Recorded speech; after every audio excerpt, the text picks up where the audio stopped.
Hello, this is not H.C. Bailey, and welcome to Brain Scratch Comics playthrough of Final Fantasy VI! Why did you bring up H.C. Bailey? Because I love the guy's playthroughs. You ever watch his videos? Some, yes.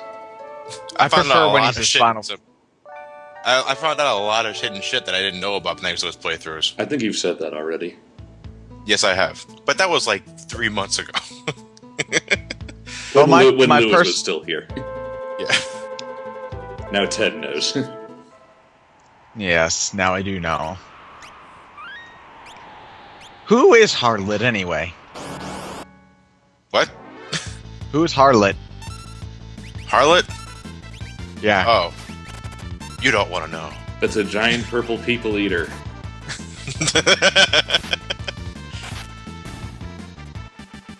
Don't question who Cheese is either. You know, you can put Setzer in the back row and then his cards do just the same amount of damage. Yeah, I know.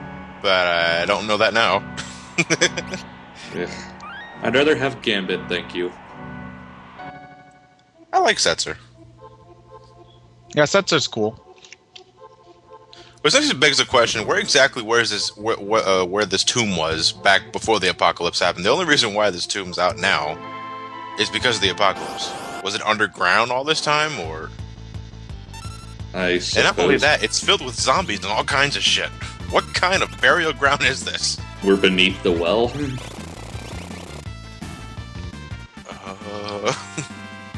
Well, I mean, I guess it was just there. You can only just visit it after the apocalypse because This tomb programming. is very exclusive. You can only visit it after the apocalypse.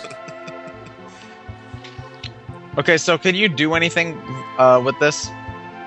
Alright, the main gimmick of the tombstones is you have to figure out you have to decipher the coding on 4 specific tombstones to figure out where the experience egg item is. But since I played this game millions of times already, I don't need to do that, so I'm just gonna go where the item is anyway. Yay. Well, what does the tomb you can carve something on do? The tomb you can carve something on is when you decipher the message. What you have to do is that there's one room where there's 4 specific tombstones that each have a message, and it's backwards. What you have to do is you have to put the words together to spell out "the world is square," which was Squaresoft's slogan at the time in Japan, I think. And once you do that, it tells you the location of the experience egg, which is right here, actually, in this room. But one of the main gimmicks of Daryl's tomb is that every single enemy is of the undead variety. And there's the experience egg. One of the best relics you can equip in a game because it doubles your experience intake. Yay, So lucky egg. Now all we have to do is find enough Audinos, and then getting up to level 100 will take no time at all. No, not at all. Actually, I will go over my favorite area to grind in this game, in terms of experience, not magic points. But like I was saying earlier, because every single enemy is undead in Daryl's tomb, they also have the power to zombify you, which just happened to Sabin right there. Well, I mean, they give out Well, are they more weak than to enough bully, then? revivifies after they die, so Yeah, it's not really that hard. It's really not that big of a deal, because you're right. Every single enemy also drops a revivify, which was actually I kind of find that hard to pronounce. Revivify. Why do you have 99 echo screens? Very good question. It's something I wanted to show off, but I ultimately couldn't pull it off. Was Setzer's Joker Doom exploitation. You see, we've seen it earlier. Setzer's slot reels special ability. By using an echo screen in battle, you trigger some kind of coding that makes it really easy to manipulate the slot reels by, constantly hitting the start button to pause the reels and hitting A button at the correct moment, so you can get 777s real easily. If you can manage to get 777s, Setzer will do Joker Doom, which is an instant kill to everything, including bosses. Unfortunately, my fingers weren't feeling it this playthrough, and I don't end up showing it, but that's the reason why I have 99 echo screens.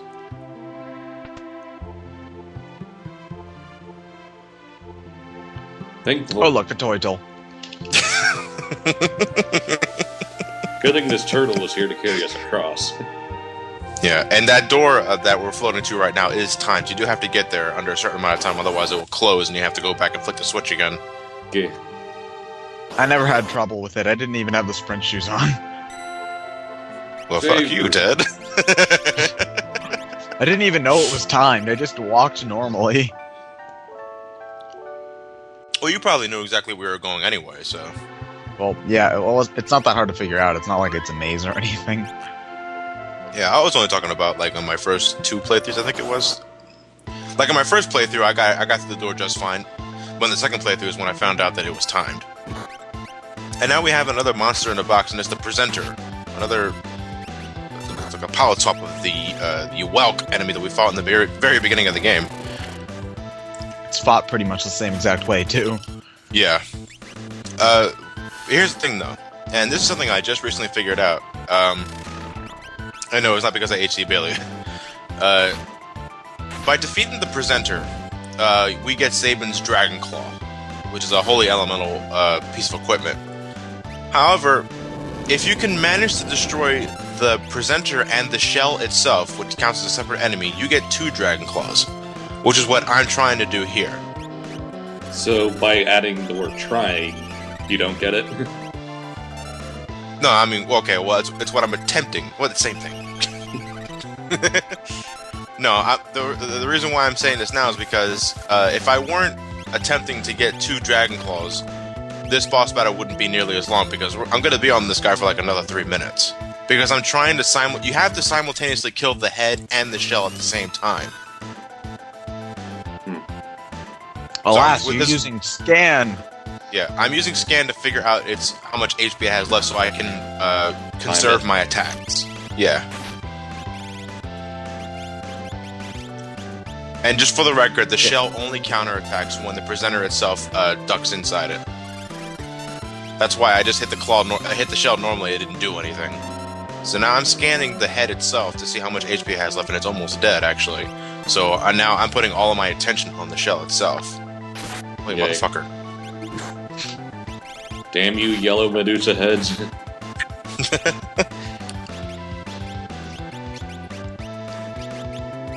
Insert weed joke here. You get it because she's stoned. It's funny. I don't you get laugh. it. I didn't laugh. In fact, I now question your joke. Anyway, just so we can spice up the conversation a bit. How did you guys get introduced to Final Fantasy? Well, PS1 days for me.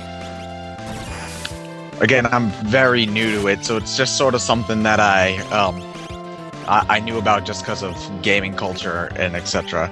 But I have a friend who really likes it, and she got me to play Final Fantasy IV, and so I really like that, so I decided to get 6 once it came out on the Virtual Console. Yeah. And I also played 3. The DS like or original? 3. DS3. Okay.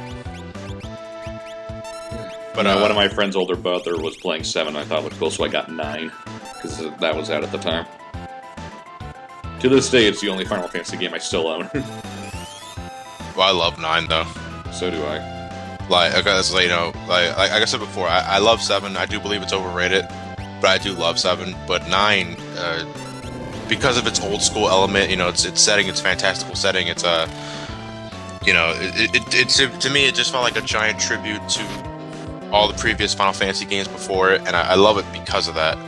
I like 10 too, but and 10-2 too. Yeah. But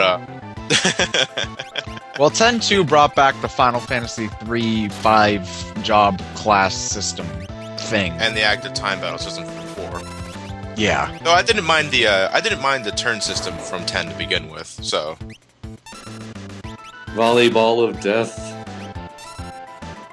Yeah.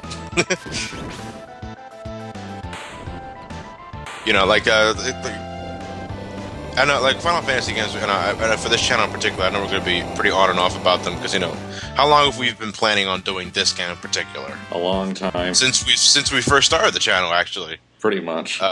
We've had Final Fantasy 6 in the back burner, so like the next Final Fantasy I want to record for this channel, 3 years from now, will be Final Fantasy 4, and Which version of 4?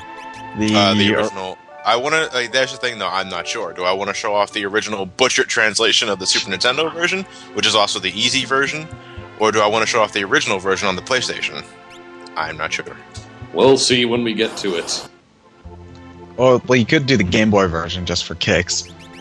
No, if I'm gonna do the Game Boy version, I'm gonna play the PlayStation Portable Complete Edition, which is the same thing with better graphics and the original SNES soundtrack. Darrow sleeps here.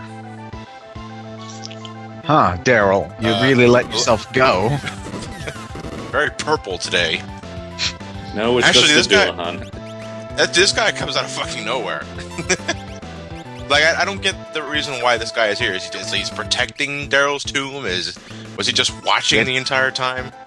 It's the end of a dungeon, so thus there must be a boss? Oh, there goes that logic again. Well, actually, that's not actual logic. That's what games have told me over the years. Well, it's logical to come to that conclusion, though. Yeah, like, in the concept of the story, this boss doesn't need to be here. You could just skip to the next cutscene and nothing would have happened. We already fought a monster in a box, damn it.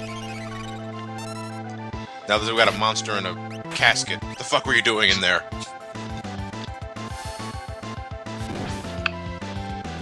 Actually, Dullahan is not that big deal either. The only biggest pain in the ass is when he starts dropping the level 3 magic, Ice 3, which is, I think, is his most powerful attack. He always starts the battle off with level !, Pearl, which damage is based off the amount of gil you have. So it's good to be poor. Yeah. Good to be poor. Good to know your money.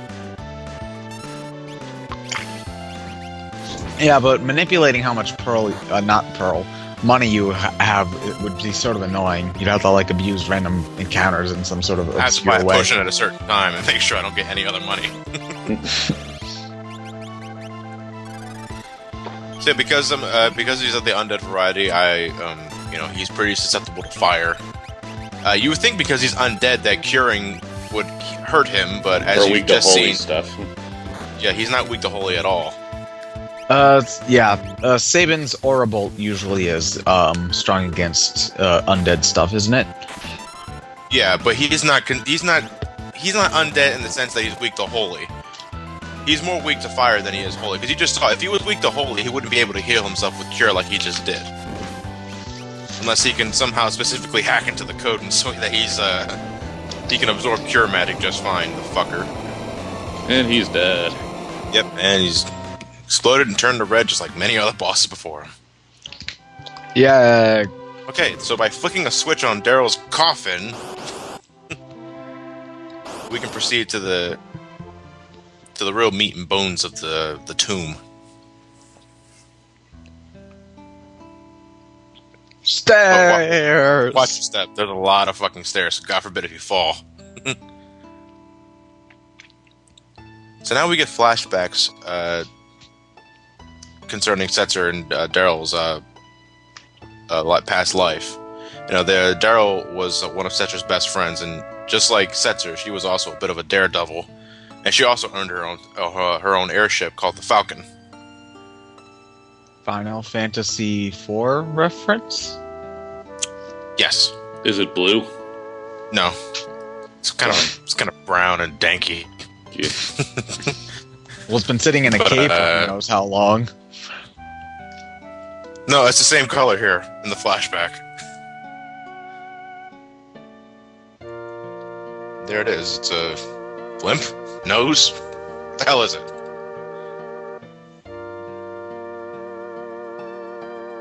What's actually funny is because there's so much speculation and rumor to the whereabouts of what happened to Darrow exactly. Because here they are, they're racing each other here, and then they'll say they're going to meet at their usual meeting spot later that evening, but Darrow never comes back. Setzer says he found the wreckage of the Falcon on a deserted island, which many people were speculating was the Triangle Island from the World of Balance, which would eventually become the the Triangle Island of the World of Ruin, which contains a monster called the Zone Eater, which can transport you into a different game. There's actually rumors going about that. They think Daryl was transformed into Go-Go. There's rumors that everyone transformed into Go-Go. Emperor Gestal, everyone else. I love it when people develop rumors like that because it's so ambiguous exactly what happened to Daryl. I mean, I get the airship crashed. That bitch is probably long dead. But I just find it fascinating with those kind of shit like that. What did they ever plan on bringing her back? Well, or was she just a plot device to get Setzer off his feet again? Probably just a plot device to get Setzer off his feet again. Yeah. Well, it's nice to give him some actual character development.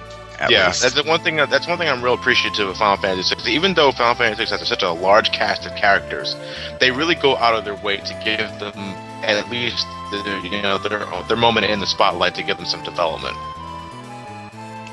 I really do like this world map music. It's probably my favorite out of the three. Yeah, I do like it too. So now we have a new airship. So now because of this, I'm sorry, Celeste is compelled to look at that bird. Bird.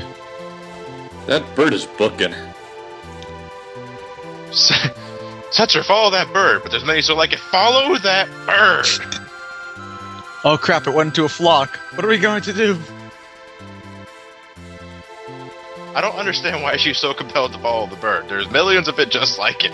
I mean, God forbid a flock of birds pass the falcon while they're following that particular bird. No, follow that bird, and that bird, and that bird. Oh, that bird looked at me funny. Go follow that bird.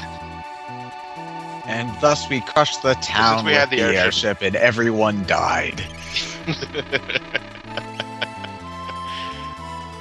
But now that we finally got a new airship, the whole we can now explore the entire world at our leisure. So next part, we're gonna start looking for some new friends. I mean, not new friends, old friends. No, we're not gonna ditch our old friends. We're looking for old friends.